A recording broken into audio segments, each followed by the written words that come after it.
Good morning all of student and welcome to online class. तो चलिए आज की क्लास स्टार्ट करते हैं। तो हम लोग आज जो है चैप्टर नंबर 5 स्टार्ट करेंगे।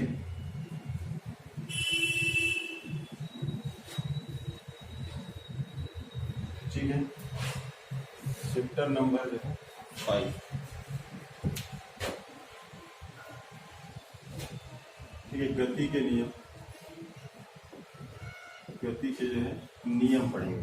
ठीक है, तो इस गति के नियम में सबसे पहले हम बल के बारे में जो है देखते हैं कि बल क्या है। ठीक है, बल के बारे में सभी लोग जानते हैं, है कि नहीं? बल के बारे में पहले देख लेते हैं। बल मतलब फोर्स। ठीक है, इसको F से जो है दर्शाते हैं। तो बल क्या होता है, बल की परिभाषा कैसे देंगे, है ना? तो बल की परिभाषा कैसे देंगे? अब मान लेते हैं कोई वस्तु जो है यहाँ पे रखी हुई है। अब ये वस्तु यहाँ से जो है इसको उठा के आप यहाँ पे ला दिए, मान लो A से जो है B स्थान पर ला दिए। ठीक है, पहला जो है कंडीशन। दूसरा देखते हैं, अगर कोई जो है मान लो ये A वस्तु है, ठीक है, अब इसको जो है आप बल लगाकर इस प्रकार बना दिए इसको। पहले ये ऐसा था, अब इसको कैसे कर दिए हम, ऐसा कर दिए। ठीक है, तो ये जो है आपका दूसरा स्थिति हो गया। तीसरा देखते हैं, मान लो जो है ए का जो है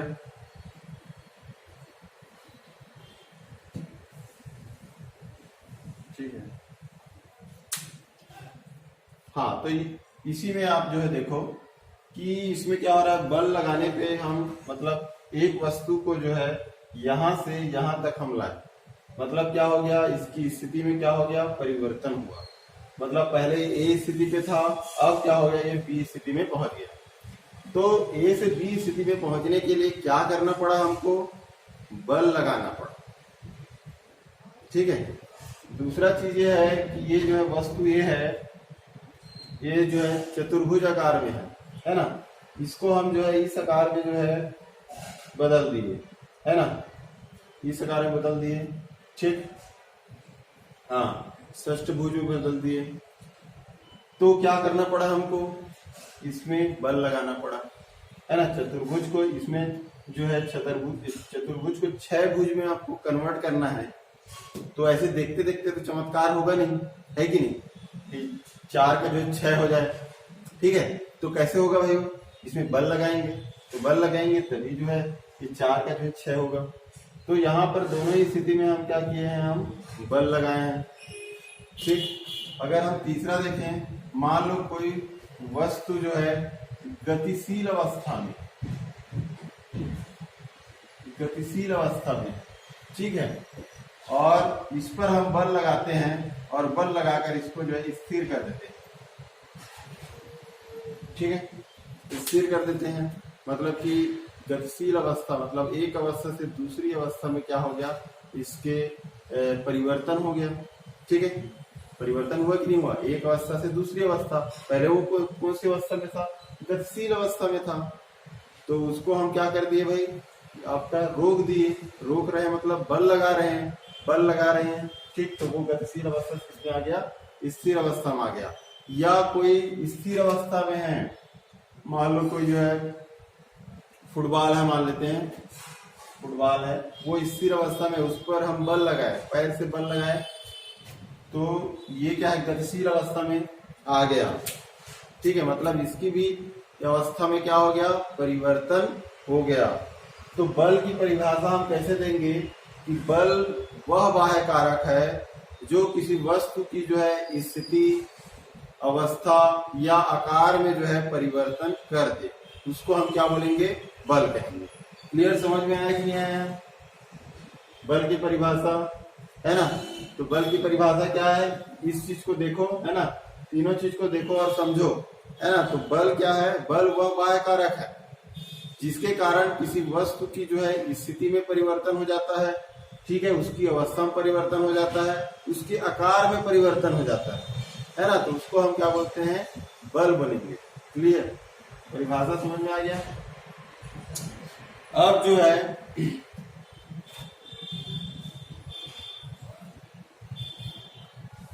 तो ये हो गया आपका जो है बल की परिभाषा। अब हम दूसरा चीज देखते हैं, इसमें जड़त्व।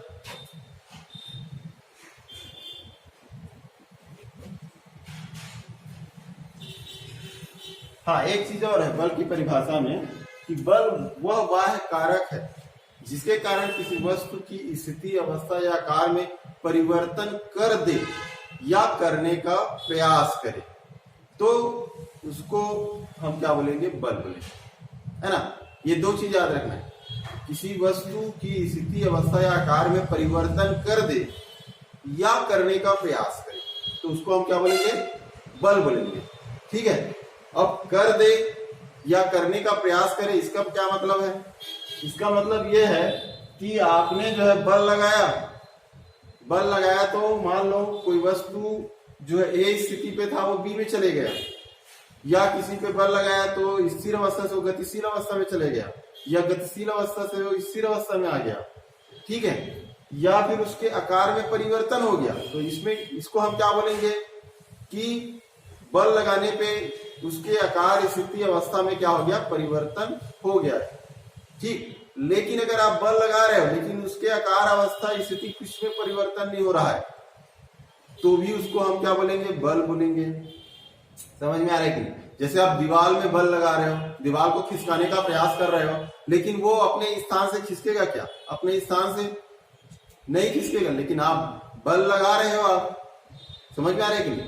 तो इसमें क्या हो रहा है, आप प्रयास कर रहे हो, ठीक है, लेकिन वो वस्तु जो है अपने स्थान से नहीं खिसक रही है। ठीक, तो इसको याद रखिएगा। मान लो ये ज्यादा हैवी वस्तु है, कोई ये है, इस पर आप जो है बल लगा रहे हो, लेकिन ये अपने स्थान से नहीं खिसक रहा है, या इसके आकार या आकृति में किसी कुछ चेंजेस नहीं आ रहा है ना, फिर भी इसको क्या हम बल की परिभाषा में जोड़ेंगे। इसलिए बल की परिभाषा कंप्लीट कब होगा, जब हम बोलेंगे कि बल वह बाह्य कारक है जो किसी वस्तु के आकार, आकृति या अवस्था में परिवर्तन कर दे या करने का प्रयास करे। क्लियर है? हो जाता है तो अच्छी बात है, नहीं होता है तब भी आप बल तो लगाए हो, है ना। तो ये दोनों चीज को जोड़ना पड़ेगा, है ना, बल की परिभाषा में, तब वो बल की परिभाषा कंप्लीट होगा। क्लियर है? अब खाली इतना ही बोल दोगे कि बल वह बाह्य कारक है जो किसी वस्तु के आकार, आकृति या अवस्था में जो है परिवर्तन कर देता है, तो इसको हम, ये अकम्प्लीट रहेगा, अपूर्ण जो है परिभाषा रहेगी। उसमें और जोड़ना पड़ेगा कि परिवर्तन कर दे या करने का प्रयास करे। क्लियर? तो समझ में आ गया होगा मेरे ख्याल से। अब हम देखते हैं इसके बाद जो है, हाँ, जड़त्व देखते हैं। जड़त्व क्या होता है ना। तो एक तो आपका जो है स्थिर का जड़त्व, स्थिर या विराम का जड़त्व। दूसरा है आपका जो है, हाँ, गति का जो है जड़त्व।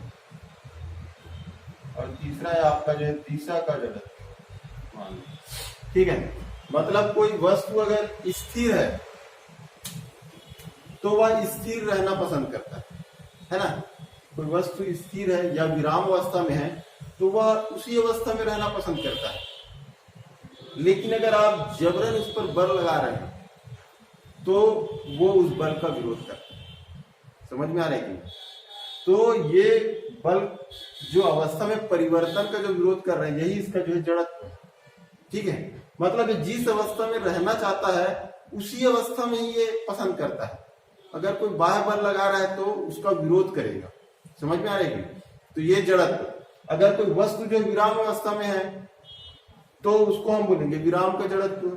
आप उस पर बल लगा रहे हैं तो वो बल का विरोध करेगा, नहीं भाई आप बल मत लगाइए, है ना, मैं गति अवस्था में नहीं जाना चाहता। ठीक।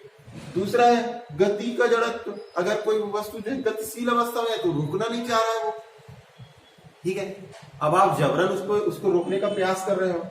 ठीक है, तो ये जब जबरन रोकने का प्रयास कर रहे हो तो ये वस्तु क्या करेगा, उसका विरोध करेगा। ठीक है, क्योंकि इसको रुकना पसंद नहीं है ना, आगे बढ़ते रहना है, चलना है। ठीक, तो ये इसका जो है गति का जो है जड़त्व कहलाएगा। दिशा का जड़त्व मतलब कि क्या है, कोई वस्तु किसी दिशा में, किसी डायरेक्शन में जा रहा है, अब आप उसकी दिशा को चेंज करना चाह रहे हो। ठीक है, तो दिशा को चेंज करना चाह रहे हो तो ये उसका जो विरोध करेगा। समझ में आ रहा है कि नहीं? तो ये है आपका जो है जड़त्व। तो इस जड़त्व को समझो कि ये जड़त्व मतलब क्या है ना। तो जो वस्तु जिस अवस्था में रहना पसंद कर रहा है, जिस अवस्था में है, वो उसी अवस्था में रहना पसंद करता है। वो अपने अंदर कोई परिवर्तन करना नहीं चाहता। समझ में आ रहा है कि नहीं? उसको ही हम क्या बोलते हैं, आपका जड़त्व कहते हैं। अगर कोई बाह्य बल लगा रहे हैं या फोर्स कर रहे हैं तो वो उसका जो है विरोध करता है। क्लियर है कि नहीं है? ठीक, हाँ। तो जड़ तो ऐसा क्या है, जैसे कि क्या है, आप अपने लाइफ में देखे होंगे, अगर कोई व्यक्ति जो है किसी का आप कोई समझाना चाह रहे हो, मान लो है ना, कि हाँ वो हमेशा उल्टा पुल्टा काम मान लो कर रहा है, तो उसको आप समझाना चाह रहे हैं। ठीक है, तो आप समझाओगे तो क्या है, वो आपकी बात को एकदम आसानी समझ जाएगा क्या? नहीं समझेगा, क्योंकि उल्टा पुल्टा काम करने वाला है ना। तो आप जब उसको समझाओगे, मतलब कहीं कहीं आप जो है मान के चलो उसको जो है एक बल लगा रहे हो, एक फोर्स लगा रहे हो मान लो, है ना, तो वो आपका जो है समझाने का क्या करेगा, विरोध करेगा। विरोध करेगा क्योंकि वो वैसा जो है बनना नहीं चाह रहा है, वो जैसा है उसको वैसे ही जो है अच्छा लग रहा है ना। तो उसी को फिर हम कंझा के क्या बोलते हैं, एकदम जड़ मूर्ख है, ये जड़ मतलब मूर्ख टाइप का व्यक्ति है, कैसे समझता भी नहीं है, इस प्रकार से बोलते हैं, नहीं बोलते। तो यही क्या है, जड़, इसी से बना है जड़त्व। समझ में आ रहे हैं? तो जो इंसान जैसा है वैसा ही पसंद रहना पसंद करता है, वो अपने में जो है परिवर्तन नहीं चाहता है। ठीक है, तो और परिवर्तन अगर हो रहा है बाह्य कारक से तो उसका वो विरोध करता है, यही इसका जड़त्व है। समझ में आ गया? तो अगर कोई वस्तु विराम अवस्था में है तो वो विराम अवस्था में ही रहना पसंद करता है। ठीक है, गति अवस्था में आना नहीं चाहता है, तो वो गति अवस्था में लाने के लिए जो बल लगाया जाएगा उसका विरोध करेगा वो। अगर कोई वस्तु गति अवस्था में है तो वो गतिशील रहना पसंद करता है। ठीक है, उसको स्थिर पसंद नहीं है, तो स्थिर लाने के लिए, रोकने के लिए उस पर अगर बल लगाओगे तो उसका विरोध करेगा। ठीक, अगर कोई किसी दिशा में जा रहा है, आप उसका डायरेक्शन चेंज करना चाह रहे हो, उस पर बल लगाना चाह रहे हो, तो उसका जो है विरोध करेगा। ये तीनों समझ में आ गया आपको? अब हम देखें इसी के आधार पर जो है न्यूटन का जो है गति का प्रथम नियम, न्यूटन के गति का जो है प्रथम नियम जो है क्या कहता है। तो न्यूटन के गति का प्रथम नियम क्या कहता है भाई? इसको जड़त्व का भी नियम कहते हैं, जिसको जड़त्व का नियम भी कहते हैं। ठीक है, तो न्यूटन के गति का जो प्रथम नियम है, या जिसको जड़त्व का भी नियम कहते हैं, वो इन्हीं पे आधारित है ना। इसी से ही उन्होंने जो है गति का जो है प्रथम जो है नियम बताया, और उन्होंने कहा है कि अगर कोई वस्तु जो है विराम अवस्था में है तो वह विराम अवस्था में ही रहना पसंद करता है, जब तक कि उस पर कोई बाह्य बल न लगाया जाए। ठीक है, और अगर कोई वस्तु जो है गति अवस्था में, गतिशील अवस्था में है, तब तक जो है वो गतिशील अवस्था में ही रहना पसंद करता है, जब तक कि उस पर कोई बाह्य बल न लगाया जाए। ठीक है, समझ में आ रहा है कि नहीं? तो ये क्या है, न्यूटन की गति का जो है प्रथम नियम है ना। कोई वस्तु विराम अवस्था में है तो कब तक विराम रहेगा? जब तक कि उसकी बुद्धि या उसका बल्ब जो है जल ना जाए, तब तक वो विराम अवस्था में रहेगा, है ना। अब जलेगा कैसे बल्ब? जब आप उस पर फोर्स लगाओगे, है ना। जैसे मान लेते हैं कोई व्यक्ति जो है एकदम शांत चुपचाप बैठा हुआ है। ठीक है, शांत चुपचाप बैठा हुआ है, तो आप एसी का जो है ना, इस नियम का जो है फॉलो करना, जाना और एक झापड़ लगा देना उसको। ठीक है, एक झापड़ लगाओगे क्या होगा? आपने बल लगाया, फोर्स लगाया, तो वो जो विराम अवस्था में रहेगा वो गतिशील अवस्था में आ जाएगा। समझ में आ रहा है कि नहीं आ रहा है? तो वो किस में आ जाएगा, गतिशील अवस्था में आ जाएगा। मतलब वो एकदम से उसका जो है पारा चढ़ जाएगा। पारा चढ़ गया मतलब क्या है, वो अपनी अवस्था से क्या है, परिवर्तन हो गया। उसको एक्चुअल में क्या है, उस अवस्था में रहना पसंद हो रहा है, लेकिन आपने बल लगा दिया उस पर, और चूंकि उसको पसंद नहीं है कि कोई मुझे जो है मेरी अवस्था को चेंज करे, अब बल लगा दिए तो फिर उसकी अवस्था चेंज हो गई, अवस्था चेंज हो गई तो फिर आपको भी एक पड़ेगा। फिर समझ में आ रहा है? तो ये है आपका जो है गति का जो है नियम। तो ये हमारे जो लाइफ में भी काम आता है। तो जो वस्तु जो जहां है वो जो है उसी अवस्था में रहना पसंद करता है, और उसको आपको सुधारना है तो उस पर बल लगाना पड़ेगा, उसको मारना पीटना कूटना पड़ेगा, तब वो जाके जो है सुधरेगा। समझ में आ गया? चलिए, तो न्यूटन के गति का प्रथम नियम या जड़त्व का जो नियम जो बोल रहे हैं, ये समझ में आ गया होगा। निर्धारित है कि अगर कोई वस्तु जो है विराम अवस्था में है तो उसी अवस्था में रहना पसंद करेगी, और अगर कोई वस्तु जो है गतिशील अवस्था में है तो वो उसी अवस्था में जो है रहना पसंद करेगी, जब तक कि उस पर कोई बाह्य बल नहीं लगाया जाए। क्लियर? तो इतना तो मेरे ख्याल से समझ में आ गया होगा, और बोल भी लोगे आप लोग, है कि नहीं? गति का प्रथम नियम आपसे पूछा जाए, जड़त्व का नियम पूछा जाए, तो ये ज्यादा कठिन तो है नहीं इसकी परिभाषा, है ना। आराम से बोल सकते हो कि अगर कोई वस्तु विराम अवस्था में है तो उसी अवस्था में रहना पसंद करता है, जब तक कि उस पर कोई बाह्य बल न लगाया जाए, या कोई वस्तु गतिशील अवस्था में है तो उसी अवस्था में रहना पसंद करता है, जब तक कि उस पर बाह्य बल न लगाया जाए। तो ये पूरा ऐसा कंप्लीट आपको बोलना पड़ेगा, ठीक है। तो वो हो जाएगा आपका गति का जो है प्रथम नियम कहलाएगा, ठीक। अब इसमें जो है प्रथम गति के जो है प्रथम जो नियम से संबंधित जो है उदाहरण है ना।